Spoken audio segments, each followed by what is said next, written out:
this is Bill with TANDEMKROSS, making good guns great. So, the firing pin in your buckmark pistol, like in any rimfire pistol, is a consumable part. It can get dull, it can break. Eventually, you're going to need to replace it, which is where this, the fire starter titanium firing pin, comes in. It's more durable than the stainless steel stock pin. It'll resist mushrooming, heat, cold, and corrosion. It's also about 40% lighter than the stock pin. A lighter firing pin moves faster, which means your gun shoots a little bit faster. It'll also help cut down on failures to eject because it's less likely to deform the round on impact. And it's pretty easy to install. So let me show you how. So here we have our buckmark pistol that we're going to put a new firing pin in. Don't forget, before you do any work on the firearm, always do a safety check. Make sure there's no magazine. Make sure there's no round in the chamber.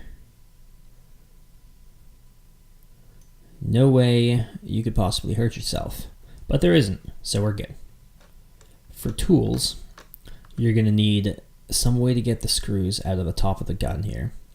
On this one, it's a 3/32 Allen wrench. Yours might be a different size, or you might need a screwdriver of some kind. You're also going to want a pick or a punch like this that you can use to poke into small holes.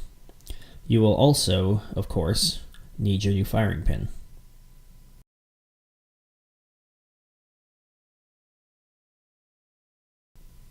To start, you'll have to take the screws out of the top of the gun. On some guns, they're not all the same length, so keep track of which screw came from which hole.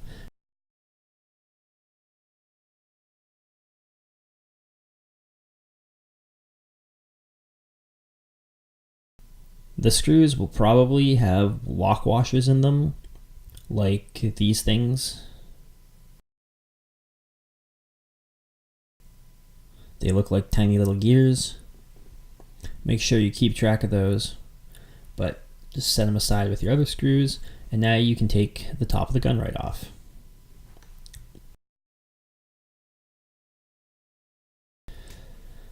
So here inside the slide, you'll see this plastic housing assembly, which contains your firing pin and your spring rod, which goes into this plastic recoil buffer, which sits up against the recoil post. To start, you gotta pull your slide back, angle it up, and then let it slide forward again. So be careful with this next step because stuff might go flying, especially the recoil buffer, which you need. But you can just grab the slide and kind of pull it up and off. It might take some force, but just be as gentle as you can manage.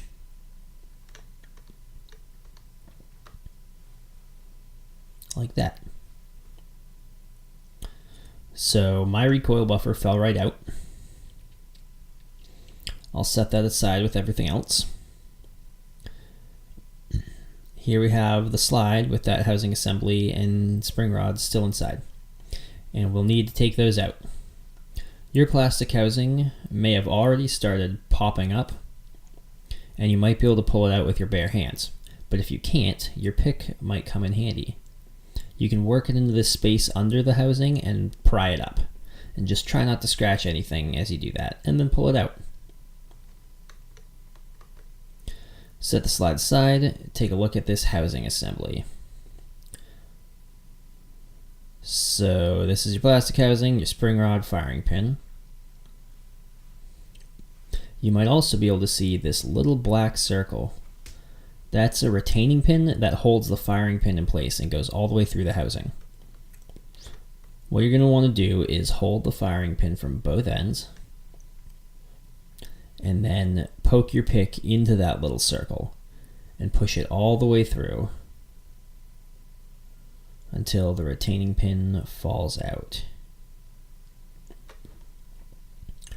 And then you can slowly let off the firing pin.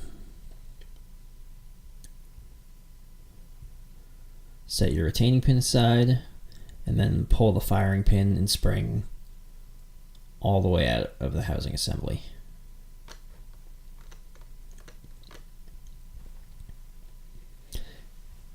Now open up your new firing pin.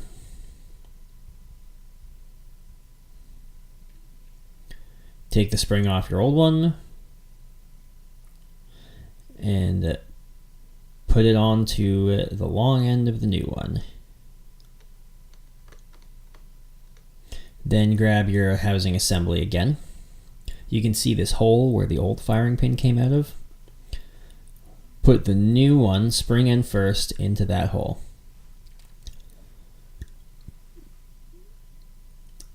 Vertical orientation like this or like that, doesn't matter.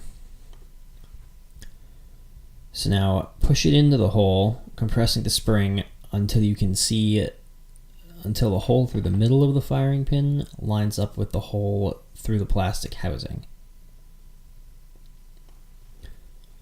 Then grab your retaining pin and push it into the hole.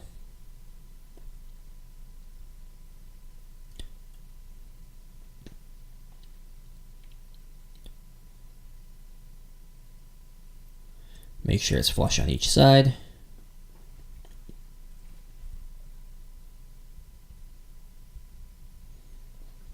Now grab your gun frame again and grab your slide and place it over the recoil post and back on top of the frame. Slide it all the way forward so that the extractor fits in that slot on the barrel. So now we have to put the plastic housing assembly back in. But first, you're going to need your recoil buffer.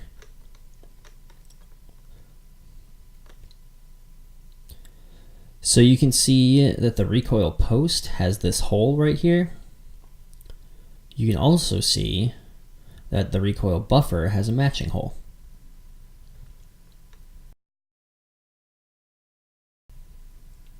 So what you want to do is set your recoil buffer up against the post so that the holes line up, like so.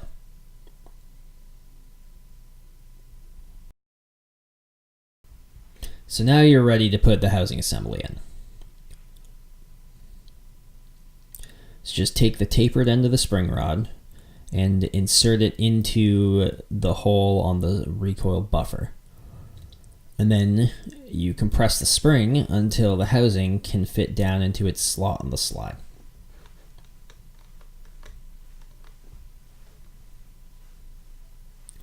So now grab your rail, set it back on top of the gun, and you screw the screws back in. Don't forget your lock washers, and if you had screws of different lengths, make sure they go back where they came from.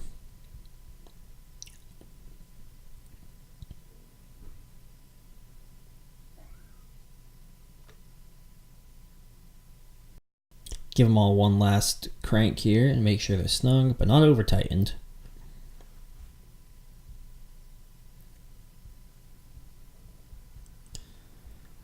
Then pull the slide back.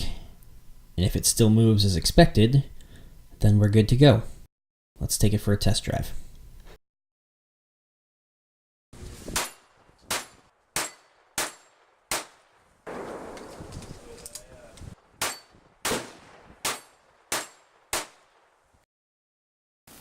So you can't actually see the firing pin making contact with the round, but you can see that the gun works, which means we installed the firing pin and we put it back together correctly. But if you're ever having any trouble with takedown, reassembly, or installations, try one of these gun guides.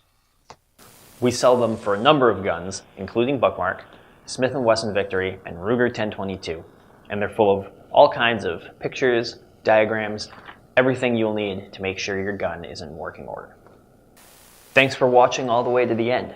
If you have any tricks or tips for installing our parts, let us know in the comments. And don't forget to like, share, subscribe, and follow us on social media. We're on Facebook, Twitter, and Instagram. And of course, you can find this product and many more at www.tandemkross.com. Until next time.